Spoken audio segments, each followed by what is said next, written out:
Assalamualaikum warahmatullahi wabarakatuh. Saya Nadia Getsama Kodompit dengan NIM 1314-20001 dari kelas 3A Manajemen Pendidikan. Video ini saya buat untuk memenuhi ujian akhir semester mata kuliah Ekonomi Pendidikan dengan dosen pengampu Bapak Dr. Arwil Dayanto, SPD MPD. Yang pertama, konsep ekonomi pendidikan. Ekonomi pendidikan adalah ilmu yang mempelajari bagaimana manusia dan masyarakat memilih, menggunakan uang atau tidak untuk memanfaatkan sumber daya produktif yang langka guna menghasilkan berbagai macam jenis pelatihan dan pengembangan pengetahuan, keterampilan, daya pikir, karakter, dan lain-lain, khususnya melalui pendidikan ekonomi. Menurut L. Chan Chon tahun 1979, ekonomi pendidikan adalah suatu studi tentang bagaimana manusia, baik secara perorangan maupun di dalam kelompok masyarakat, membuat keputusan dalam rangka mendayagunakan sumber-sumber daya yang terbatas agar dapat menghasilkan berbagai bentuk pendidikan dan latihan, pengembangan ilmu pengetahuan dan keterampilan, pendapat, sikap, dan nilai-nilai khususnya melalui pendidikan formal, serta bagaimana mendiskusikannya secara merata atau equal dan adil equality di antara berbagai kelompok masyarakat. Yang kedua, urgensi ekonomi pendidikan, manfaat atau keuntungan. Pendidikan dapat memberikan kontribusi secara signifikan terhadap pembangunan ekonomi. Hal ini telah menjadi sebuah justifikasi yang bersifat absolut dan aksiomatis.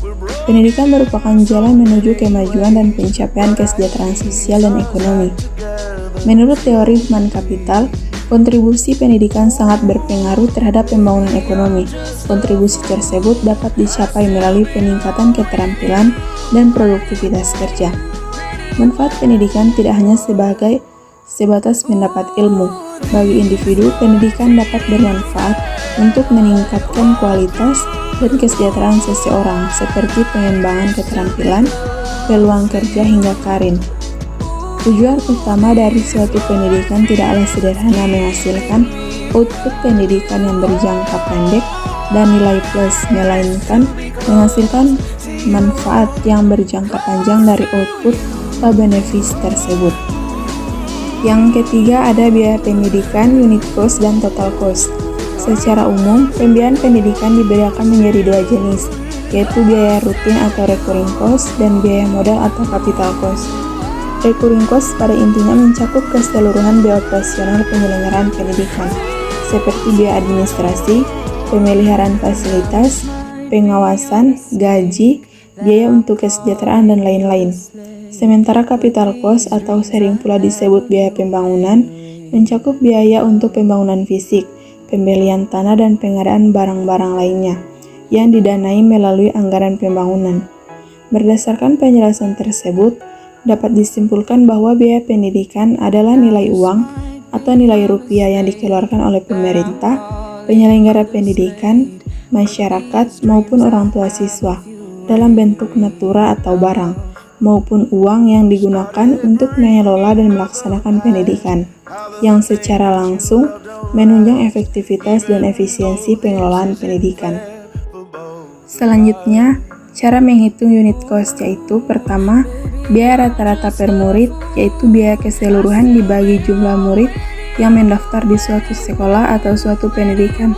Yang kedua, biaya rata-rata per lulusan adalah biaya total keseluruhan dibagi jumlah lulusan idealnya. Yang ketiga, menghitung cost per unit akan lebih mudah dan sederhana dengan cara menghitung total biaya dalam satu kali produksi, lalu membagi biaya tersebut dengan jumlah barang yang diproduksi.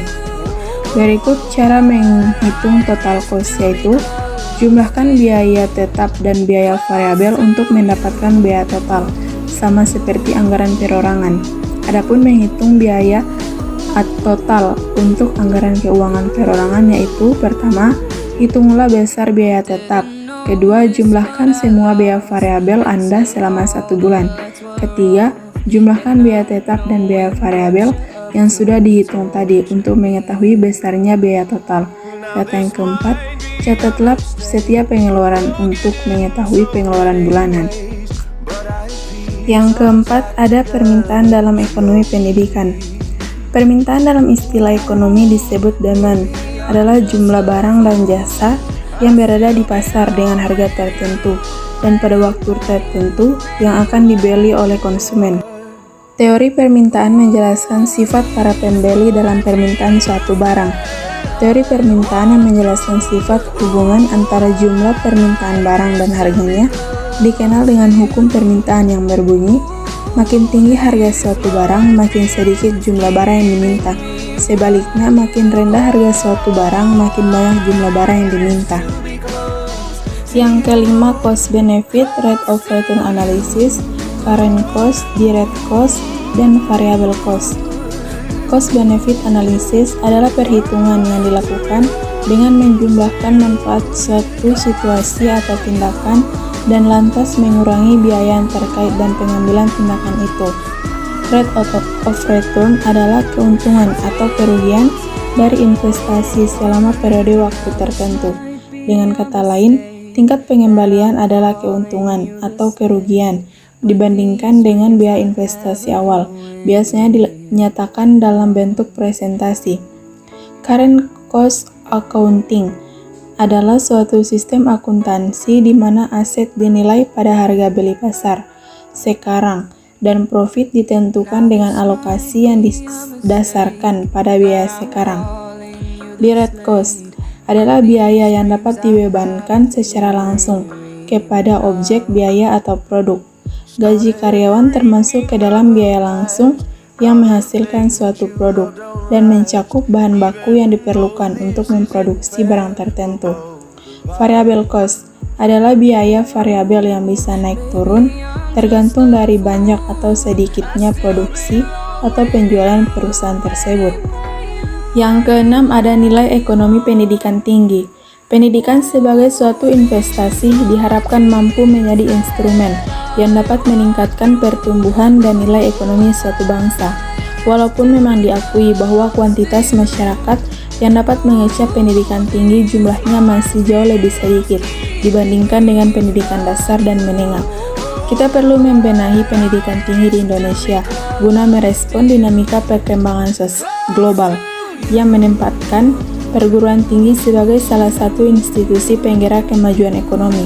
Untuk itu, kita harus merumuskan strategi baru dalam mengembangkan perguruan tinggi guna menjawab tantangan masa depan saat perkembangan ekonomi justru lebih banyak didorong institusi perguruan tinggi. Yang ketujuh, relasi ekonomi pendidikan kreatif dan keterampilan berwirausaha bagi mahasiswa. Pendidikan kewirausahaan dan minat berwirausaha memiliki korelasi atau hubungan yang signifikan terhadap sikap kewirausahaan mahasiswa. Pendidikan kewirausahaan dan minat berwirausaha apabila dikolaborasikan maka akan memunculkan sikap dalam berwirausaha, karena sejatinya pendidikan kemampuan dapat membangun kemampuan pengetahuan dan pembentukan karakter yang penting bagi kreativitas. Dan juga pendidikan kewirausahaan dapat memunculkan minat berwirausaha pada diri seorang mahasiswa, dan selanjutnya mahasiswa akan melakukan aktivitas kewirausahaan sehingga nantinya akan mendorong minat mereka. Yang terakhir yaitu konsepsi manajemen pemasaran pendidikan. Secara umum, manajemen pemasaran atau marketing management merupakan kegiatan perencanaan, tindakan, pengawasan, dan evaluasi yang berhubungan dengan proses memperkenalkan produk atau jasa kepada khalayak luas atau konsumen. Sedangkan tujuan adanya manajemen ini ialah supaya banyak orang yang mengenal produk atau jasa yang ditawarkan. Diharapkan pula khalayak luas atau calon konsumen tertarik untuk membeli produk atau menggunakan jasa yang ditawarkan. Jika ini yang terjadi, berarti marketing manajemen yang dibuat berhasil dengan baik. Melihat pengertian tersebut, jika tidak ada manajemen yang baik, berarti kegiatan marketing juga tidak akan maksimal seperti yang diharapkan. Karena perusahaan tidak mungkin bisa menjual satupun produk atau jasa jika tidak ada konsumen yang tahu tentang produk atau jasa yang akan dijual. Demikian penjelasan yang bisa saya paparkan. Semoga bisa bermanfaat bagi kita semua. Lebih kurangnya saya mohon maaf. Wassalamualaikum warahmatullahi wabarakatuh.